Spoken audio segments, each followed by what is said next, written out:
Locked on Winnipeg Jets fans, it is time to start thinking about next season and how a number of Winnipeg's top performers are going to fare next year. We're going to give some season predictions for several players, assuming that everyone stays on the roster. Obviously, that may not happen, but let's keep things simple and kick it off with a number of Winnipeg's top forwards. We'll dive into all of this right on tonight's episode of Locked On Winnipeg Jets. You're Locked On the Hockey Jets, your daily podcast on the Winnipeg Jets. Part of the Locked On Podcast Network, your team every day.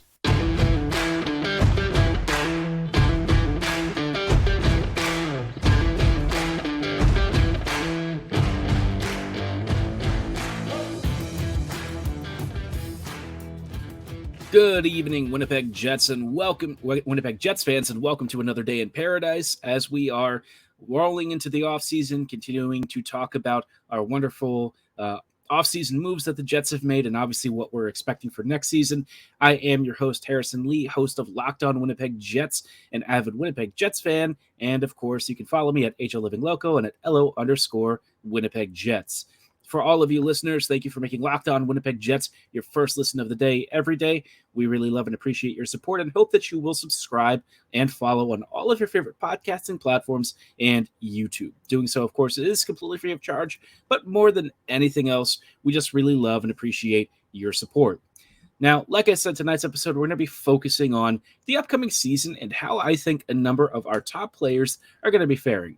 Now, it's not going to be all top players as we move out, throughout the series. We're going to be diving into just about every single skater that we can for the Jets, but mostly players that we expect to have, prominent roles with the team, right? Or at least remain with the team. We're not going to look at guys who are going to bounce up and down between the minors just because it's hard to build a really good track record and you're not really going to have a huge sample size to work with. But kicking us off, we're going to start off with Mark Scheifele. Now, I know a lot of you are going to say, well, is Scheifele even going to be with the team at the end of the season? And I can't tell you that answer. I don't know. But let's just assume he has a full year. What can we expect from Scheifele? If he is bought in this year, right, I feel like this could be a season where Scheifele reminds us of why when he gets traded, if he does get traded, he's going to look like a true franchise center somewhere else. I think a lot of folks over the years have kind of forgotten just how effortless offense can really be for him when he's at his best. I've talked about it before, but I think it's really easy to forget that he had like 40-plus goals last season, and he kind of did it while kind of taking half of the season off. This version of him that exists can truly be an absolutely unstoppable force. So assuming that he's bought in, assuming that he has a full year under his belt with the Jets, I think it wouldn't be out of the realm of possibility for him to hit 100 points. I really don't think it's all that crazy, right? With this amount of talent that he has to work with and the quality that's going to be flanking him, I just feel like Scheifele is naturally going to find the back of the net a lot this year. If I had to break it down by scoring, I would say 35 to 40 goals is probably, within reach. And then assist-wise, you're looking at, 55, 65 assists, maybe more if we're lucky. I really feel like Scheifele is the kind of guy who can go, 110, 115 points. Although, that is still pretty high, but I think it's possible. I don't know that it's necessarily going to happen. I think 100 points is probably where I'd say I feel a little more comfortable kind of capping it at that. On the low end, I suppose he could have like an 85 to 90 point season, but I feel like he's going to rake it in this year. He was on a massive, frenetic pace this past season before he had that slowdown. And if he's really feeling like this season is the year, we're just going to see a version of him that is, an absolute monster and almost unstoppable. I think points are just going to naturally attract to him like they've always been, just because he's so good at creating. I mean, when it comes to players on this team who have the natural finishing talent, the natural scoring instinct, and the positioning to make it happen, Scheifele just ticks off every single box, which makes it all the harder to imagine him doing it for somebody else.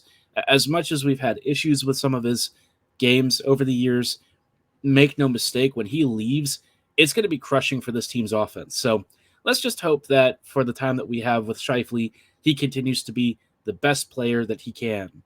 Now, One of the other guys that I think we're really expecting a big season from is Kyle Connor. Now, I know Kyle Connor obviously has some defensive warts, and at times this past season, I think we also saw limitations with his offensive game. He's not the kind of guy who I think is able to create space all on his own.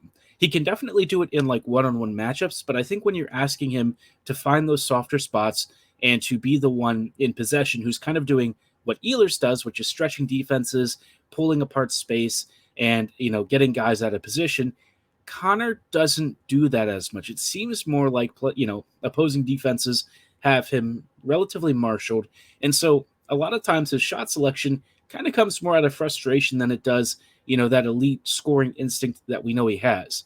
That was last year. I think this year we're going to see Connor get back to what he usually does, which is like, another 35 to 40 goal season, maybe 35 to 40 assists. I think we're looking at around an 80 to 90 point season for him.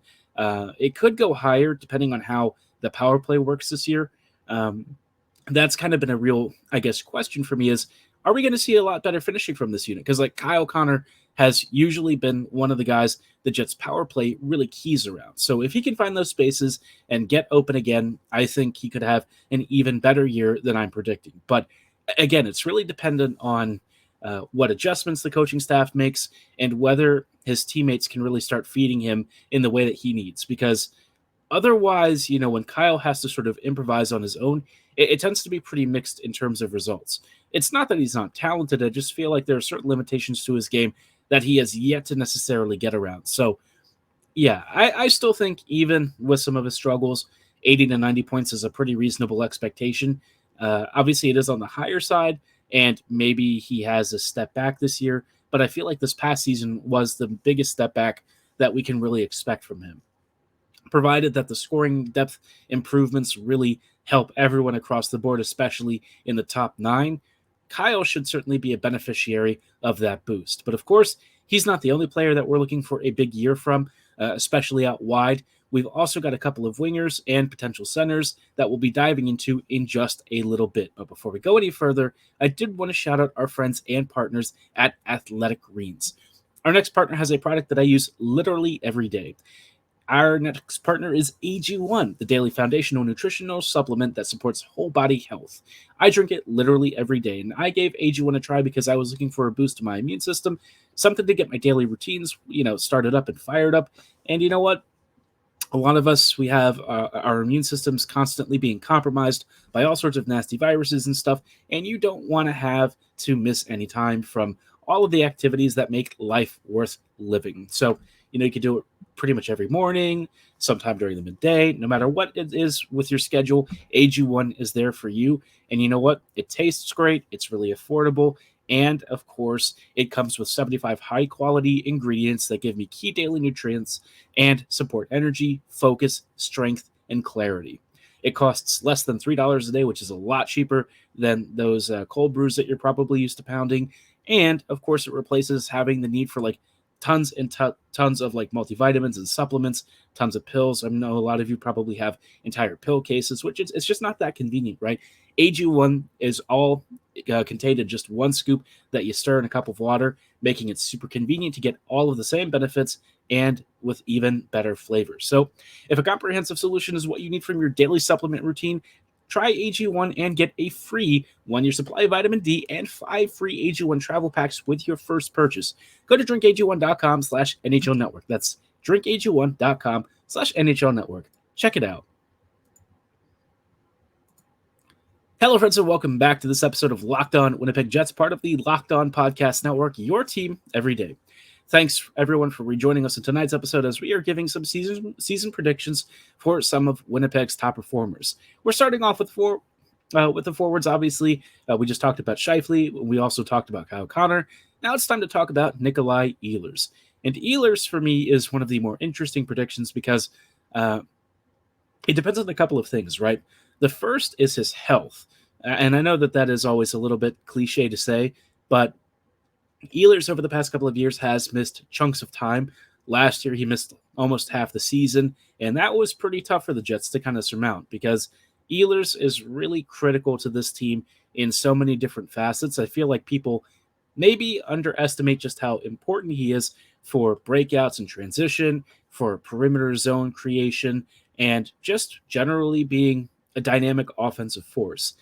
If Ehlers plays most of the season, or not the whole, if not the whole season, I would expect him to probably have probably like 90 points this year. I think Ehlers is one of our most talented creators and somebody who, should he find natural chemistry with some of the new scorers that the Jets have had joining the team, I think it's going to be a lights out year from him. He's so creative. He's so crafty in possession. And, he has the vision, the skill, and I would say, edge work to make all of that really mesh. And 90 points, also kind of relies a little bit on him getting a bump in ice time, which I think could very well happen if he's on the top power play unit. With Wheeler gone, you're going to need somebody who's got great vision, great passing, and the soft hands to find those really tight passing lanes. And when it comes to players who I see just doing that naturally, Ehlers is kind of the first name that pops in my mind. Scheifele is another guy that I think, certainly has that ability, but Ehlers has that natural magnetism where he draws attention as he skates around and starts getting into those really dangerous passing and shooting lanes. So, with him, it's a little bit iffy, right? Because like I've said, it relies on his ice time and the health situation. And the ice time is especially complicated because he plays as many shifts as most of Winnipeg's top players. But the problem is he plays somehow like 3 or 4 minutes less at a time, which is kind of nuts when you think about him being perhaps our best overall attacker. So something Winnipeg really needs to work on this year, making sure that they actually get him out there more and hopefully give him more power play time. One guy that he might be playing with, if he's not on maybe the first line, is Gabriel Vilardi. And Vilardi, of course, he's the Dubois stand-in, but for me, he's so much more than that. I really feel like Vilardi, skill-wise and ability-wise, might honestly be on par with Dubois. I know that that's going to sound really controversial, but we're talking about a guy who could probably hit 75, 80 points with the Jets and do so relatively easily. You could easily see him doing like a 35-35 split, maybe even a 30-45 to 50 split. I feel like that's not crazy, especially if he gets on the power play. He's got really soft hands, great vision, and like a really strong release, plus a big frame that I think is going to be very helpful for him getting in tight down low, finding those soft deflections, and just generally being a huge nuisance. I know that you're going to look at his scoring record last season and say to yourself, well, does that really look like a 75 to 80 point kind of player? And I promise you, with this Jets team, he's really going to start to soar. I think Winnipeg is a great place for him to continue acclimating to the NHL and really adding that extra layer of skill that's going to make him into a superstar. I feel like Vilardi is really a monster waiting in the wings, and I've always been a big fan of him. So, okay, I will say I'm a little biased, but I really feel like he has a ton of potential to blossom with this team. I think it's going to be why that 2-year contract is going to hurt the Jets long term. I think that term is very short, and it would have been nice to lock him up. But of course, the other side of the coin is he has had a lengthy injury history, some of which actually threatened his career. So, it is understandable why both sides maybe even feel that the shorter term might make the most sense to see if Vilardi really fits the Jets, if he's happy here, and if he wants to continue staying. But, all of the stuff on paper makes me feel like he's in a really good spot to have a pretty big season, and I am so excited that he's part of the Jets. Like I said, I've long been a fan of his. You got to see some of his work with the Kings. He's a phenomenal talent, and I am very excited that he's going to get to play for Winnipeg, hopefully for a very, very long time. But before we go any further, there are a couple of other players that I think are worth shouting out. One of them, a recent arrival, and one of them, one of our more recent draft picks. We'll dive into those two players in just a little bit. Hello, friends, and welcome back to this episode of Locked On Winnipeg Jets, part of the Locked On Podcast Network, your team every day. Everydayers, thank you so much for rejoining us on tonight's episode as we dive into these final closing thoughts on tonight's show. I just wanted to talk about some predictions ahead of the upcoming season. Like I said, we're doing some top forwards. And two guys that I think are worth really talking about are Perfetti and Niederreiter. we're going to start off with Perfetti because I think he's the one that most people are pretty excited about. Especially if it comes to like having a full season of Cole. We got robbed of that last year, and that was a really tough loss for the Jets. I think Winnipeg maybe I wouldn't say underestimated the impact of his loss, but they really struggled to replace it. Perfetti's got natural vision and passing. He's a really hard and industrious worker off the puck. We saw it when he forced turnovers, when he tried to jump passing lanes for opponents, all of that stuff that makes him a really versatile threat. And Cole could actually play at center this year, where it's really up in the air, I guess, until we see what preseason is like. But assuming that Perfetti has a long year this season, I feel like 60 to 70 points is within reach. It might be a little bit on the high side, depending on what his finishing is like. I feel like he was on track to have a pretty good season last year before he got injured. And so, assuming, that he stays healthy, I feel like 60 points is within reach. More realistically, it might be like 50 to 60, but I want to bet on his talent. I really feel like he is a great player that the Jets are going to be able to take advantage of. He's got skill for days. His passing and his natural spatial awareness are just, they truly are elite. The guy is a genius in possession of the puck and honestly really good off of it. I feel like he just understands space at a level that many other players could only dream of. And provided he stays healthy, again, I feel like 60 to 70 points is not out of reach. But realistically, it probably is in the 55 to 60 range, maybe even 50 on the lower side. But I don't know. I just feel like he's primed to have a really big breakout season. And I want to believe that he is going to realize that potential and absolutely drop some jaws with that amazing shot and vision of his. Another player that could have a pretty solid year is Nino Niederreiter. And Niederreiter, of course, I've actually also been partial to over the years. I know that he's played for some of our hated rivals, whether it's been Minnesota, a brief stint with the Preds, all that fun stuff. But Niederreiter is just a really skilled player with a great forechecking ability and really solid scoring instincts. I feel like he gets himself into dangerous areas. He's got nice passing. He understands how to make the puck get to the high danger areas on a pretty consistent basis. And so for me, I think a 50-point season is pretty doable. He was pacing around just under a point per game, I think, for the Jets last year. So that might actually be on the really low end. We might be looking more at a 60-point player, but I feel like with him, it's going to depend on where he slides into the lineup. I could see him maybe not quite reaching that level if he's more in a third line role, which is possible, right? He's got a lot of versatility, so you can pretty much bump him up and down as need be.